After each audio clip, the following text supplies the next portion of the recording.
it's easier to like define our audience. I think magazines like The Bird, like a general interest magazine, and just like that definition alone, it's like, well, who wants to read it? Like, what do they expect? But with Fusion, like, you know what you expect. You have an audience that, like Adam said, is ready to consume it. I think that's what probably sets us apart.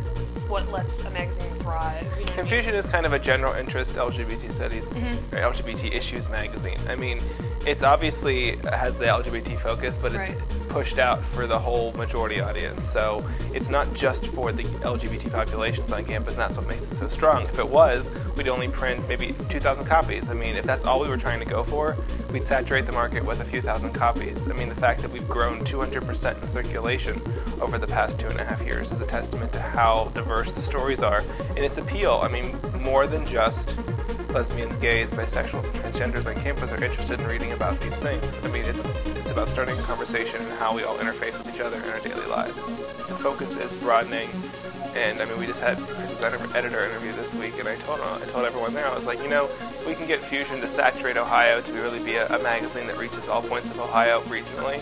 I think at this time next year we'll be able to have the conversation like, how does this look, or what do we do to kind of take this idea and base it at Kent State but take it to the national level. And I think that it's really exciting, but I do think that, I mean, we have Cincinnati, we have Pittsburgh, we had Columbus, like, we do have to own these markets that we're trying to hit now and do better there and make more strategic connections in those areas before we try to blow it up to the whole country. Because there isn't a Fusion for the whole country. No one targets 18 to 24 LGBT people. It's just not there. And I don't think anyone's really tried to do it like we do here, and I think it would be an interesting experiment. I think it just raises awareness, and like the fact that it is targeted, and many people have told me that we've done a magazine that doesn't hit just the community, it hits everyone, and it kind of rationalizes out that these aren't just people that you can like watch and giggle and laugh at. I mean, these are people that are sitting in your classes, these are your professors, these are your friends, your family. It kind of brings it to that real personal level, and I think, this is what Harvey Milk talked about in the 70s when he had his campaigns, is that you have to bring it to the one-on-one personal level. If you know someone and you're open with them and you are honest with them and hold them accountable, it's a lot harder for most people to be ignorant and belligerent when it's to your face and you are their son or their daughter or their friend, and you've been that son, daughter, or friend, and you finally come out and nothing really changes. It's just another part of who you are. And that's what Fusion's done. It's considered the people. I mean, I sit back at the end of each issue and I was like, damn, we did a lot of people. Like, we did a lot of profiles. But I mean, after you sit there for a while and you think, that's how you tell people stories. That's how you tell the stories. You can do issue stories, that's great, but unless you get the people in the issue stories, you don't really have much of a story. You can't really convince people either way. You have to show. You can't just tell someone how they're supposed to think. And I mean, at the end of the day, I'd rather have 8 million profiles in the magazine versus 10 issue stories that really don't go below the surface. So I think we've done a really good job of connecting people who are known in the community, people who are known around campus and in the area, to the mass audience, and kind of use them as conduits. Like, we used Aaron to talk about HIV. We have Danielle Vasquez in this issue talk about drag queens and just kind of the club culture around here.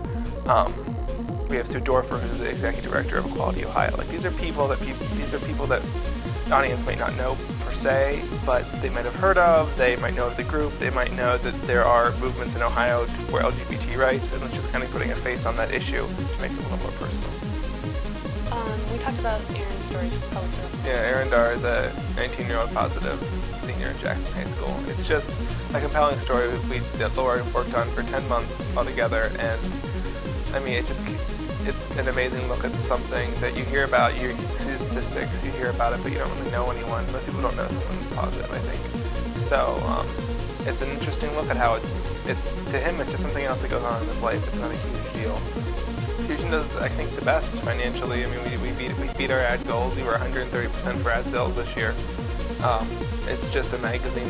The mission's there, the focus is there, people are picking it up. I mean, we go around campus and we have to put more out. It goes. It just gets picked up. It gets consumed. I think people really want to know what's going on. The covers are attractive. People want to get inside of it and find out. And when you have a magazine, you can tell advertisers that they want to buy it. They want to buy into it. So. Like, I mean, it was literally smaller. It's 8 by 8.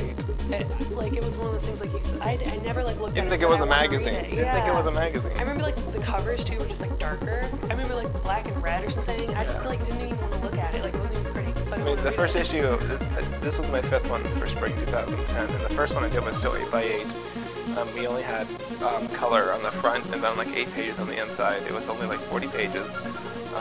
It's just, I mean, when we made that jump to full color, 8.5 by 11, 48, now 56 pages. I mean, it just looks more legit. And I don't know, the tone of the magazine always kind of was that,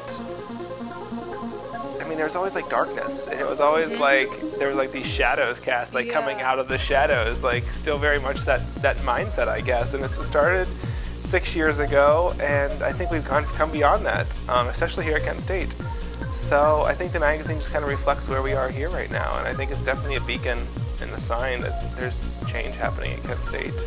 Maybe if you don't feel like that way in the general population, I think stuff's happening here.